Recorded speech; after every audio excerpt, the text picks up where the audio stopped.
언제든지 주께로 돌아가자. 언제든지 주께로 돌아가자. 이런 제목으로 말씀의 은혜를 나누고자 합니다.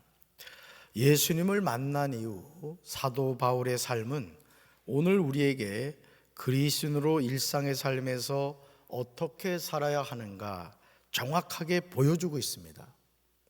예수님을 만난 진짜 그리스도인이라면 예수님을 만나기 전과 예수님을 만난 후의 삶이 달라야 합니다. 그런데 오늘 적지 않은 사람들이 자신을 그리스도인 혹은 성도라고 하면서 예수님을 만나기 전과 예수님을 만난 이후의 삶이 전혀 다르지 않음을 보게 됩니다. 그러므로 자신도 내가 진짜 거듭난 그리스도인인가 헷갈립니다. 우리는 성경에 나오는 사도 바울을 보면서 기가 죽기 쉽습니다. 아니, 아무리 신앙생활해도 그렇지 어떻게 바울처럼 살 수 있을까? 자신은 그렇게 할 수 없다고 미리 단정합니다. 바울의 삶은 특별한 사람의 모습이라고 생각합니다. 이건 예외적인 경우야. 바울처럼 살다가는 살 수가 없어. 아주 그렇게 결론을 내버리죠. 그러나 과연 그럴까요? 예수님은 우리에게 그리스도를 따르는 삶이 무엇인가를 직접 말씀하셨습니다. 우리가 진짜 그리스도인으로 살기를 원한다면 우리는 예수님의 말씀을 청종해야 하고 그 말씀을 아멘으로 순종해야 될 줄로 믿습니다. 예수님의 이 말씀은 마태복음에 2번, 마가복음에 1번, 누가복음에 1번 나옵니다. 마태복음 10장 38절, 마태복음 16장 24절, 마가복음 8장 34절, 누가복음 14장 27절입니다. 복음서에서 마태, 마가, 누가가 공통으로 전해요. 우리가 네 구절을 한번 읽어보겠습니다. 또 자기 십자가를 지고 나를 따르지 않는 자도 내게 합당하지 아니하니라. 아멘. 이에 예수께서 제자들에게 이르시되 누구든지 나를 따라오려거든 자기를 부인하고 자기 십자가를 지고 나를 따를 것이니라. 아멘. 무리와 제자들을 불러 이르시되 누구든지 나를 따라오려거든 자기를 부인하고 자기 십자가를 지고 나를 따를 것이니라. 아멘. 누구든지 자기 십자가를 지고 나를 따르지 않는 자도 능히 내 제자가 되지 못하리라. 아멘. 사랑하는 성도 여러분, 예수님이 우리에게 말씀하시는 핵심은 자기 십자가를 지고 누구를 따르는 자가 되라, 예수님을 따르는 자가 되라는 거예요. 이것이 예수님을 따라가기를 원하는 그리스도인의 삶입니다. 누구든지 나를 따라오려거든 누구를 부인하고 자기를 부인하고 누구 십자가를 지고 자기 십자가를 지고 누구를 따를 것이니라. 예수님을 따를 것이니라. 나를 따를 것이니라고 말씀합니다. 이 말씀은 지금도 유효한 말씀입니다. 우리는 다 연약한 존재입니다. 손줄로 알았는데 어느 순간 넘어지는 지체들이 많습니다. 하나님의 사람인 모세도 무리바 물가에서 혈기를 부리다가 가나안 땅에 들어가지 못했음을 우리는 반면교사로 삼아야 돼요. 말씀 같이 읽습니다. 이는 너희가 신광야 가데스의 무리바 물가에서 이스라엘 자손 중 내게 범자여 내 거룩함을 이스라엘 자손 중에서 나타내지 아니한 까닭이라. 아멘. 하나님이 모세에게 말씀하시는 핵심은 내 거룩함을 이스라엘 자손에게 나타내지 아니한 까닭이라고 강조하십니다. 이것은 모세가 하나님의 말씀대로 반석을 향하여 선포했어야 하는데 지팡이로 반석을 치는 행동을 함으로써 마치 자신이 반석에서 물을 내는 것처럼 오해하게 만든 것을 지적하시는 말씀입니다. 고린도후서 1장 21절에서 사도 바울은 우리를 너희와 함께 그리스도 안에서 굳게 하시고 우리에게 기름을 부으시는 이는 누구시니? 하나님이시니 그가 또한 우리에게 인치시고 보증으로 우리 마음에 뭘 주셨느니라? 성령을 주셨느니라고 고백하고 있습니다. 이 은혜가 저와 여러분의 삶에 함께하기를 주님의 이름으로 축원합니다. 바울이 고백하는 내용 가운데 우리가 명심해야 하는 것은 그리스도 안에서 굳건하게 하시는 분이 누구인가를 알라는 겁니다. 우리에게 기름을 부으신 이가 누구인지 알라는 거예요. 우리에게 인치시고 보증으로 우리 마음에 성령을 주신 분이 누구인가를 분명하게 알라는 거예요. 바로 그분이 누구시죠? 하나님이신 거예요. 할렐루야. 사랑하는 성도 여러분, 우리가 하나님의 자녀로 산다고 해서 항상 기뻐하며 살아갑니까? 쉬지 않고 기도하며 살아갑니까? 범사에 감사하며 살아갑니까? 정말 안타깝게도 일상의 삶에서 이런 삶을 살아가는 이들이 많지 않아요. 고린도서 3장 5절에서 바울은 우리에게 참된 만족에 관하여 강조하고 있어요. 암송하셔야 될 말씀이에요. 말씀 같이 읽습니다. 우리가 무슨 일이든지 우리에게서 난 것 같이 스스로 만족할 것이 아니니 우리의 만족은 오직 하나님으로부터 나느니라. 아멘. 우리의 만족은 누구로부터? 아니에요. 오직 하나님으로부터 나는 거예요. 할렐루야. 우리는 무슨 일이라 우리 자신이 하는 것처럼 생각할 자격이 없어요. 그런 능력은 하나님께서 주시는 거예요. 그러므로 우리 만족은 오직 누구로부터? 하나님으로부터 나는 거예요. 그러니까 여러분, 오늘 우리가요, 이 세상 많은 사람들이 하나님으로부터, 오직 하나님으로부터 만족이 오는데 세상으로부터 만족을 얻으려고 하니까 얻을 수 있을까요, 없을까요? 얻을 수 없는 거예요. 밑 빠진 독에 물 붓기와 같은 거예요. 성공하면 만족할 줄 알았는데 성공하고 나니까 인생이 허망한 거예요. 내가 원하는 어떤 목표를 이루면 기쁠 줄 알았는데 내가 이것 얻으려고 이렇게 고생을 했나? 너무 인생이 허무하게 느껴진다는 거예요. 이유는 한 가지예요. 우리의 만족은 오직 누구로부터? 하나님으로부터. 할렐루야. 하나님이 주시는 참된 만족을 누려야 합니다.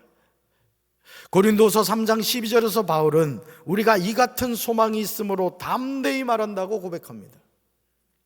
여기서 바울이 가지고 있는 소망은 새 언약의 불변성과 절대 탁월성에 근거합니다. 바울이 가진 소망의 근거가 불변하고 영원한 것이므로 바울이 말하고 행동을 함에 있어 솔직하고 두려움 없이 할 수 있었던 거예요.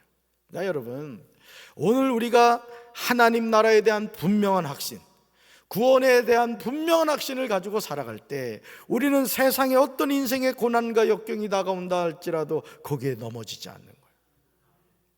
나에게 있는 물질이 사라지고 건강이 사라지고 내가 높은 자리에 있다가 낮은 자리로 떨어진다 할지라도 그것 때문에 흔들리지 않아요. 왜? 하나님이 떠나지 않으면 우리 인생은 복된 인생인 거예요.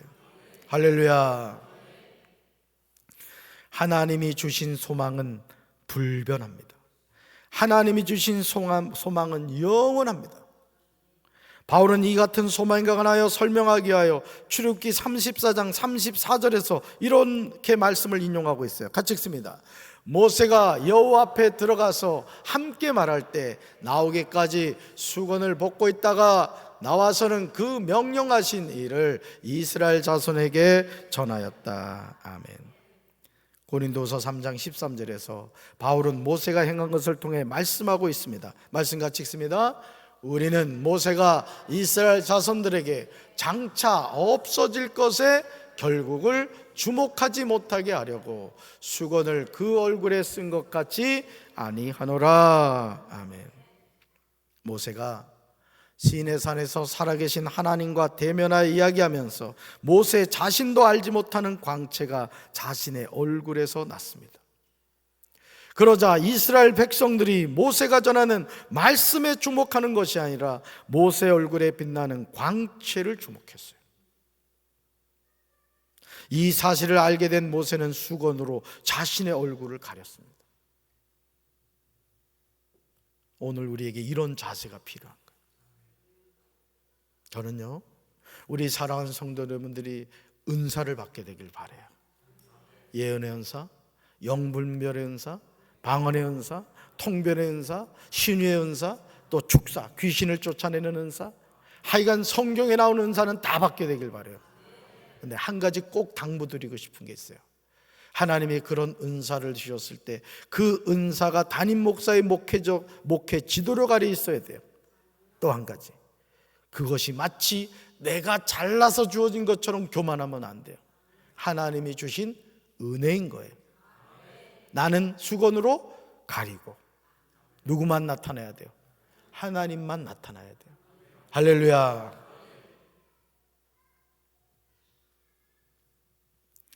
이스라엘 백성들이요, 모세가 전하는 말씀에 주목하는 것이 아니라 모세 얼굴에 빛나는 광채를 주목했어요. 오늘도 그렇습니다. 그 힐탑교회 그 안승철 감독님 여러분 아실 거예요. 그 광채, 그 금가루, 막 그런 은사가 나타나요.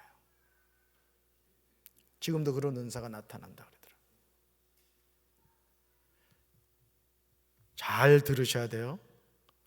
그런 은사가 나타날 때 우리는 그 금가루를 바라봐야 돼요? 그런 일을 행하시는 하나님을 바라봐야 돼요? 그러면 그런 은사를 하나님의 은혜로 행하는 목사님을 바라봐야 돼요? 그 목사님을 쓰시는 하나님을 바라봐야 돼요? 대답은 잘하는데 목사님을 바라보고 금가루를 바라본다. 또 욕심이 앞서는 분들은 요즘 금값 비싼데 이양 주실 거 이렇게 주시옵소서. 예를 들어 이렇게 생각하면 내가 허용할 수 있어요. 비전센터 지금 시스템 에어컨이 지금 가실랑 말랑 하는데 기도해가지고 이런 금덩어리로 변해가지고 교회에다 바치면 내가 그건 봐줄 수 있어. 아무도 아멘 안 하네. 이게 단순한 질문인 것 같지만 우리가 그러지를 못해요. 그 목사님을 사용하시는 하나님을 바라봐야 되고 그런 은사를 행하시는 하나님을 바라봐야 되는데 그 목사님을 우상시하고 그 금가루 나타나는 현상이 뭐 대단한 것처럼 우리는 착각을 한단 말이에요. 하나님을 바라보지 못한다고요. 그래서 모세가 자기의 얼굴에 광채가 나니까 뭐로 덮었다고요? 수건으로 덮어버린 거예요. 왜? 나를 바라보지 말고 누구 바라보라는 거예요? 하나님 바라보라는. 오늘 적지 않은 사람들이 모세 얼굴에 빛나는 광채에 주목하며 살아갑니다. 실제로 우리 주변에서 광채가 나타나는 일들이 있습니다. 물론 이런 현상은 하나님의 은혜입니다. 하나님의 은혜인 거예요. 그러나 광채에 주목하면 안 돼요. 광채가 나타나게 하시는 하나님을 주목해서 봐야 될 줄로 믿습니다. 모세의 광채는 누가 주신 거예요? 하나님이 주신 거예요. 왜? 하나님과 40주야를 같이 이야기하고 하나님을 가까이 하니까 그 모세 얼굴 코풀에 광채가 난 거예요. 모세는 광채를 가리기 위해서 수건을 썼지만 바울은 자기 얼굴에 수건을 가리지 않았습니다. 그러나 안타깝게도 고린도 후서 3장 14절을 보시면 여전히 수건이 벗겨지지 아니한 사람들이 있음을 보게 됩니다. 얼마나 안타깝습니까? 우리 말씀 같이 읽습니다. 그러나 이스라엘 백성의 마음은 완고해졌습니다. 그들은 옛 언약을 읽을 때 오늘까지도 수건을 벗지 못하고 계속 그대로 있습니다. 이것은 그리스도 안에서 벗겨지기 때문입니다. 아멘. 잘 보세요. 그러나 이스라엘 백성들은 뭐가 완고해졌다고요? 마음이 완고해졌다는 거예요. 그들은 옛 언약을 읽을 때 오늘까지도 뭐가 벗겨지지 못하고 계속 그대로 있다고요? 수건을 벗지 못하고 있다는 거예요. 그러면 이것은 누구 안에서 벗겨진다? 그리스도 안에서 벗겨진다. 할렐루야. 사랑하는 성도 여러분, 지금도 이스라엘 사람들은 메시아를 기다리고 있음을 아십니까? 우리는 메시아가 왔음을 믿죠. 그 메시아가 누구예요? 예수 그리스도. 근데 아직도 저 이스라엘 사람들은 메시아를 기다리고 있어요. 그들은 예수님이 그리스도라는 사실을 믿지 않습니다. 선지자들 가운데 한 사람이라고 생각해요. 여전히 수건을 벗지 못하고 그대로 있습니다. 그러므로 오늘까지 그들이 모세율법을 읽을 때 수건이 그들의 마음을 덮고 있습니다. 얼마나 안타까운 모습입니까? 그런데 바울은 수건을 쓰고 있는 이스라엘 사람들의 이런 절망적인 모습에 희망의 노래를 부르고 있어요. 말씀같이 읽습니다. 그러나 누구든지 주님께 돌아올 때 그 수건은 벗겨질 것입니다. 아멘. 누구한테 돌아올 때요? 주님께 돌아올 때. 그러나 언제든지 주께로 돌아가면 그 수건이 벗겨지리라는 말씀은 바울 자신의 고백이에요. 사도행전 9장 18절에서 말씀하고 있습니다. 같이 읽습니다. 즉시 바울의 눈에서 비늘 같은 것이 벗어져 다시 보게 된지라. 일어나 세례를 받고. 아멘. 사울의 눈에서 비늘 같은 것이 벗어져 어떻게 되었습니까? 다시 보게 되었어요. 저는 우리 사랑하는 성도들 눈에서 이 비늘이 벗겨지게 되길 주님의 이름으로 축원합니다. 오늘 우리 눈에서도 비늘 같은 것이 반드시 벗겨져야 돼요. 수건이 벗어져야 돼요. 그렇게 할 때 우리는 거듭난 그리스도인으로 살게 돼요. 고린도서 3장 17절에서 주는 영이시니 주의 영이 계신 곳에는 자유가 있느니라는 말씀은 6절에서 율법 조문은 죽이는 것이요 영은 살리는 것이니라는 내용과 연관하여 바로 이해될 수 있습니다. 즉 율법 조문과 영, 옛 언약과 새 언약, 율법과 복음을 대조하면서 후자의 우월성을 강조하고 있어요. 그러므로 그리스도께서 빛과 생명의 원천이심으로 그분께 돌아오면 사망에서 생명으로 옮김 바 된다는 의미를 함축하고 있는 거예요. 그래서 여러분, 제가 항상 말씀을 전하기 전에 내 눈을 열어 주의 율법에서 귀한 것을 보게 하시고 깨닫게 해 주옵소서. 여러분, 영의 눈이 열려야 되는 거예요. 영의 귀가 열려야 되는 거예요. 고린도서 3장 18절에서 바울은 하나님이 행하시는 놀라운 사실을 분명하게 전하고 있습니다. 말씀 같이 읽습니다. 우리는 모두 수건을 벗은 얼굴로 주님의 영광을 봅니다. 이렇게 해서 우리는 주님의 형상으로 변화하여 점점 더 큰 영광에 이릅니다. 그 영광은 성령이신 주님께로부터 나오는 것입니다. 아멘. 예수 그리스도 이름으로 거듭난 그리스도인은 새 언약 가운데 살고 있습니다. 아직 수건으로 덮인 마음을 가지고 아직도 율법을 읽고 있는 유대인들과는 달리 벗은 얼굴로 복음의 거울 속에 비춰지는 그리스도의 영광을 보게 되는 거예요. 그러니까 여러분이 신앙생활하면서 예수 안에서 자유하셔야 돼요. 아멘이십니까? 율법에 얽매여 가지고 노예로 살면 안 된다고요.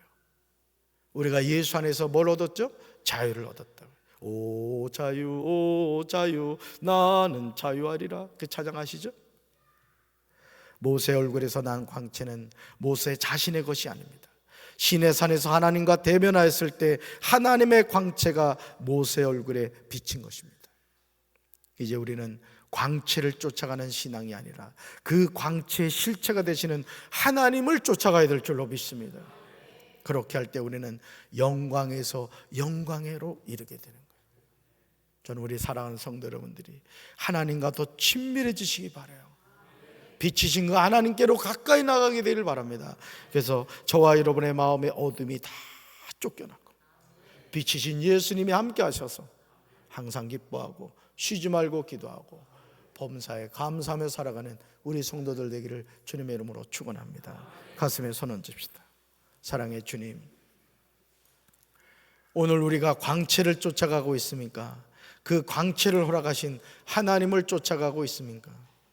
오늘 이 땅에 많은 사람들이 눈에 보이는 것을 쫓아가다가 하나님을 놓치고 살아가는 이들이 얼마나 많습니까? 주여, 우리의 영의 눈을 열어주셔서 살아계신 하나님을 바라보게 도와주시고 우리 눈에서 비늘이 벗겨져 사신 하나님을 바라보게 하옵소서. 이 시간 울림 오케스트라 연주회가 있습니다. 하나님 영광 받아 주옵소서. 예수님 이름으로 간절히 기도합니다. 아멘.